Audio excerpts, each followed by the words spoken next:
আমার প্রিয় দর্শক, আমার প্রিয় বন্ধু, প্রিয় পরিবারের সদস্য, আমি সুমন, গ্যাজেটস বাংলা থেকে। আজকের ভিডিওর যে বিষয়বস্তু সেটা কিন্তু একদমই আলাদা এবং বলতে পারেন ডিফারেন্ট, কারণ আজকে বেশ কিছু জিনিসের মুখোশ খুলবো আপনাদের সামনে, আর একজন ইউটিউবারের এটাও দায়িত্বের মধ্যে পড়া উচিত। তো প্রথম কথা বলবো, আমরা যারা ভিউয়ার্স, ইভেন আমি নিজে একজন ভিউয়ার্স, অনেকের ভিডিও দেখি, আর ভিডিও দেখেই এই লাইনে আসা, কেননা আপনাদের ভালোবাসা। আমরা প্রত্যেকেই ভাবি যে যে কোনো স্মার্টফোন ব্র্যান্ড যখন তারা স্মার্টফোন লঞ্চ করছে তখন তারা ভালো কাজ করছে। অবশ্যই প্রত্যেকটি স্মার্টফোন ব্র্যান্ড তারা ভালো কাজ করছে, আগামী দিনে করবে, এটাই আমাদের একমাত্র লক্ষ্য হওয়া উচিত। তবে এই স্মার্টফোন ব্র্যান্ডগুলোর চালাকিও রয়েছে, আর পাশাপাশি আমরা যারা ইউটিউবার, আমরা যারা রিভিউয়ার, তাদেরও বেশ কিছু জায়গায় চালাকি রয়েছে, এবং কোথাও না কোথাও আমাদেরও ভুল হয়, স্মার্টফোন ব্র্যান্ডেরও ভুল হয়। তবে এই ভুলগুলোতে পা আপনাদের দিলে হবে না, সজাগ থাকতে হবে, কারণ কষ্টের টাকা জল করা ভাই, এই টাকা রক্ত জল করা। প্রথম কথা বলবো যে আজকাল স্মার্টফোন ব্র্যান্ডগুলো এতই চালাক, তারা একটা স্মার্টফোন বের করে তারই সাকসেসার কিছুদিনের মধ্যে নিয়ে আসে, শুধু পাল্টে দেয় তার নাম, তার প্রসেসর এবং হালকা ফুলকা কিছু জিনিস। এমনও দেখা গেছে এমন একটি স্মার্টফোন তারা লঞ্চ করছে, তার 3টে স্মার্টফোন লঞ্চ করছে, শুধু প্রসেসরটা একটু চেঞ্জ, ক্যামেরা একটু চেঞ্জ, ব্যাস। আমাদের ভেতরে একটাই দ্বিধা, আমরা কোনটা নেব এটা সিলেক্ট করতে পারি না, তার জন্যই ভিডিও দেখা। আর এই ভিডিও দেখতে এসে প্রত্যেকটি ইউটিউবারের ভিডিও আমরা দেখি, আমি বরাবরই আপনাদের বলি, একটা ভিডিও থেকে কখনো সিদ্ধান্ত নেবেন না। আপনি মনে করবেন যে ভিডিও আপনি দেখছেন কিছু জানার জন্য, এন্টারটেইনড হওয়ার জন্য, তবে কোনো ইউটিউবারকেই চোখ, কান, নাক বন্ধ করে বিশ্বাস করবেন না। বিশ্বাস করলে ঠকবেন, ইভেন আমাকেও না। এই স্মার্টফোন ব্র্যান্ডগুলোর প্রথম চালাকি তো এটা আমরা দেখলাম। দ্বিতীয় চালাকি, আজকাল আপনি বলুন, যদি বেশ কিছু বছর আগের কথা বলি, সেই স্মার্টফোনের কোয়ালিটি আজকের কোয়ালিটিতে আপনি যদি নিরিখে মাপ করেন, তাহলে দেখবেন আজকালকার স্মার্টফোন ব্র্যান্ডগুলো তাদের প্রফিট বেশি করার জন্য তারা যে স্মার্টফোনগুলো আপনাদের হাতে তুলে দিচ্ছে সেগুলো ভঙ্গুর, সেগুলো অত ভালো না, এবং 1 থেকে 2 মাস পর থেকেই আপনাকে ট্রাবল দিতে আরম্ভ করে। আমি এখানে পার্টিকুলার কোনো ব্র্যান্ডকে স্পেসিফিকভাবে বলবো না, প্রত্যেকটি ব্র্যান্ডই এরকম করে।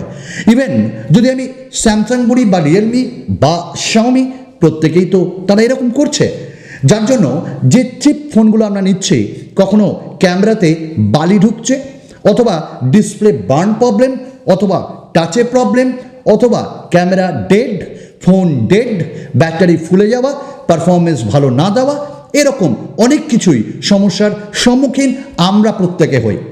তবে টাকাটা তো একবারই দিয়েছি, ফোনটা নিয়ে আপনাকে বারবার সার্ভিস সেন্টারে যেতে হবে। এইবার আরও প্যাথেটিক ব্যাপার, আপনার চোখে জল আসার মতন, আপনি 1 মাস আগে যে স্মার্টফোনটি কিনলেন, হঠাৎ করে সার্ভিস সেন্টারে গিয়ে আপনি শুনলেন ডিসপ্লে আমরা সার্ভিস দেব না, আপনাকে ওটি ওয়ারেন্টির বাইরে আপনাকে কিনতে হবে। দাম কত? 6,000, 8,000, 10,000।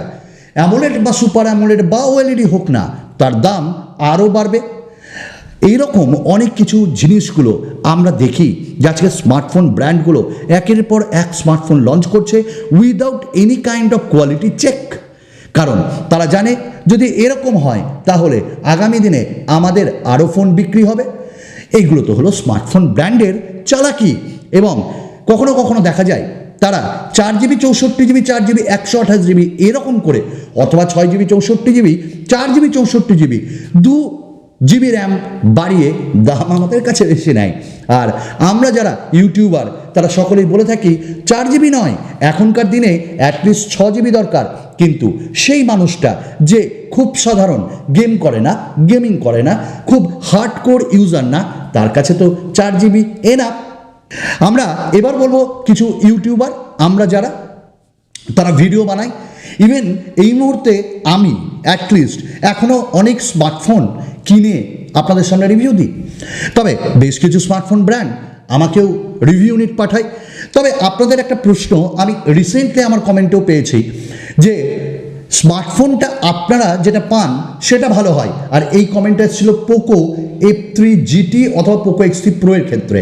না, যে স্মার্টফোনগুলো আমাদের কাছে পাঠানো হয় সেগুলো কিন্তু আপনাদের থেকে একটু নরম সরম হয়, মানে ওটা ওয়েল অপটিমাইজড হয় না, ওটা ঠিকঠাকভাবে আসে না, ওগুলো আমরা ইউজ করি।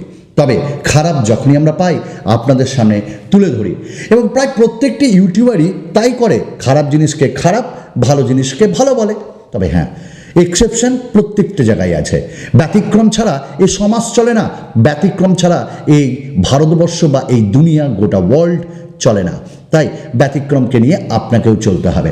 আছে এরকম, আমি এখনও বলছি, যারা খারাপ থাকা সত্ত্বেও ভালো বলে দেয়। প্রফিট কোথায়? প্রফিট আছে ব্র্যান্ড।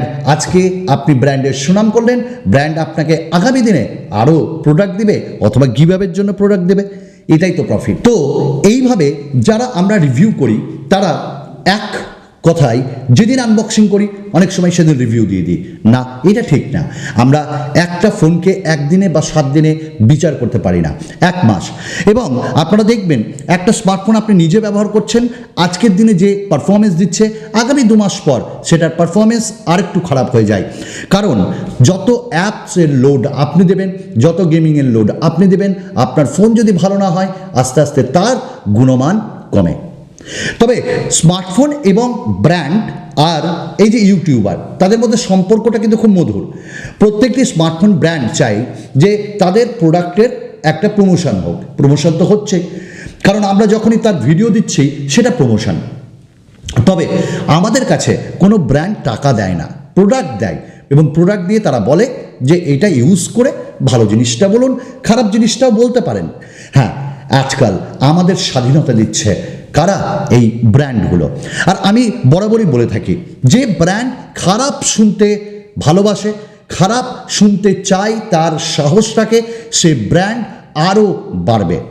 কারণ আজকে আমি ভুল করে ভালো বলে দিব, টুক করে সেই যে ইউজার যে কিনলো আমার ভিডিও দেখে, ভিউয়ার্স, সে কিনে দেখলো, ঠকলো, সে আমাকে তো গাল দিবেই, সঙ্গে সঙ্গে ব্র্যান্ডটিকেও গাল দেবে, এবং তার আশেপাশে চেনা লোকজনদের বলবে ভাই ওই স্মার্টফোনটি কিনো না, কারণ ওই স্মার্টফোনটি বাজে। তাই আমার মনে হয় যে bias review, unbiased review, honest review, অসৎ রিভিউ, এইগুলো তো কিছু গিমিক বটেই। কারণ অনেস্ট রিভিউ যেমন আপনি পাবেন, কিছু অসৎ রিভিউ পাবেন, কিন্তু দিনের শেষে একটাই কথা মনে রাখবেন, আপনি বিচার করবেন আপনার মূল্যবোধ দিয়ে, আপনার চোখ দিয়ে আপনি দেখবেন, আপনার বুদ্ধি দিয়ে আপনি সেটাকে ভাববেন, সেটাকে বিশ্লেষণ করবেন, আপনার যেটা মনে হচ্ছে সেটা সিদ্ধান্ত নেই। আজকে আমার ইউনিট ভালো, আমি প্রবলেম পেলাম না, আপনি যে ইউনিটটা কিনলেন সেটাতে খারাপ হতেই পারে, তা বলে ইউটিউবারদেরই সব দোষ সেটাও নয়। তবে আমরা প্রত্যেকেই চাই, কারণ আমাদের এটা প্রফেশন, আপনাদেরকে ভালো জিনিস তুলে ধরা, আপনারা যাতে ভালো জিনিস at the end of the day পান, এবং আপনাদের যাতে লস না হয়। শুধু একটাই কথা বলবো, স্মার্টফোন ব্র্যান্ডগুলোকে এত ফোন লঞ্চ করছো ঠিকই আছে, বা এত ফোন লঞ্চ না করে কম কম ফোন লঞ্চ করো, কোয়ালিটিতে মন দাও, সফটওয়্যারে মন দাও, এবং তোমাদের যে অপটিমাইজেশন সেটাতে মন দাও, সেটা হলে বোধহয় আমার মনে হয় আরও ভালো হবে। এবং একটাই কথা, দিনের শেষে আপনারা বিচার করবেন আপনাদের বুদ্ধিমত্তা দিয়ে, এবং আপনাদের সিদ্ধান্ত আপনারা নিন, এবং আমাদের ভিডিও দেখুন যাতে কেনার আগে সেই ফোনটি কেমন টুকটাক জিনিসগুলো জেনে নেওয়ার জন্য। আজকের মতন এটুকুন, আবার আপনাদের সঙ্গে দেখা হবে আরেকটা নতুন ভিডিওতে। তবে ভিডিও কোথাও ভালো লাগবে সুমনদাকে একবার ভালোবাসার নজরে দেখে সাবস্ক্রাইব করবেন। ধন্যবাদ।